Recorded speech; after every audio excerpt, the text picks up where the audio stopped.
खुलुमबाय गिबियाव United tribal organisation Assam निफ्राय जानानै नोंथांमोन साफ्रोमनिसिमबो जोंनि गाहाम हामलायनायखौ बावहरग्रोयो।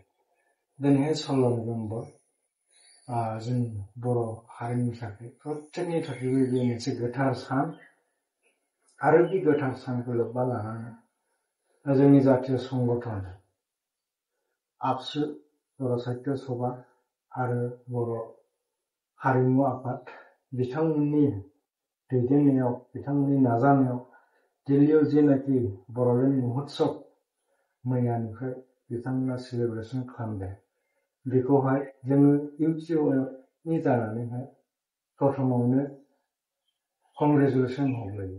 लोगोसे दिनै जोङो खावलायदों जोंनि गासैबो जातीय संगठन जों लोगोसे पलिटिकल पार्टिफोरनिसिम जेन बिथांमोना जोंनि बे बर'लेण्ड ओनसोलाव थानाय 19टा बेल्ट ब्लकनि सायावहाय एसे गोसो होयो। बिथांमोना जेन जोंखौहाय मदद होयो।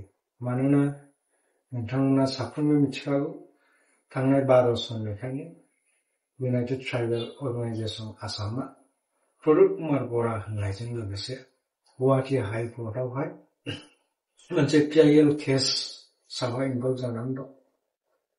जाय PIL केसआनाखि बे थानाय ट्राइबेल बेल्ट एन्ड ब्लकनिफ्राय जायफ्रानाखि इलिगेल इनक्रोचारफोर दं बिसोरखौ इभिक्सन खालामनायनि थाखाय बे केसखौहाय फाइल खालामनाय जादोंमोन आरो बेखौ जोङो फैयै खननैसिम अर्डारखौबो मोनबाय इलेक्शननि थाखाय। नाथाय दा जोङो फाइनाल भार्डिक्टखौ मोनथ'वाखै। बे फाइनाल भार्डिक्टनि थाखाय दिनै जोङो इउनाइटेड ट्राइबेल अर्गानाइजेशन आसामा नाजागासिनो दं।